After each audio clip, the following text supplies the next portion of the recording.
ఈరోజు బీసీ ఐక్య వేదిక ఎమ్గనూరు తరపు నుంచి బీసీలందరూ కూడా ఆత్మీయ సమ్మేళనం జరగడం జరిగింది. అందులో భాగంగా బీసీలకు మేమెంతో మాకెంత అనే నినాదంతో ఈరోజు మళ్ళీ వైఎస్ఆర్సీపీ పార్టీ బీసీలకు టికెట్ కేటాయించడం జరిగింది.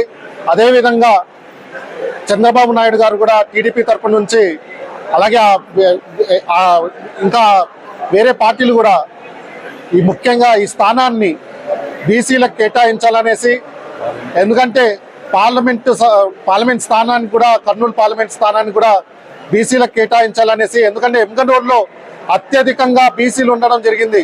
ఇప్పుడు చూసినట్లయితే లెక్కలు చూసినట్లయితే 65% వరకు కూడా, 65-70% వరకు కూడా ఎమ్గనూరులో బీసీలే ఉన్నారు. కాబట్టి ఈ సీటు బీసీ సీటు, ఈ సీటుని టీడీపీ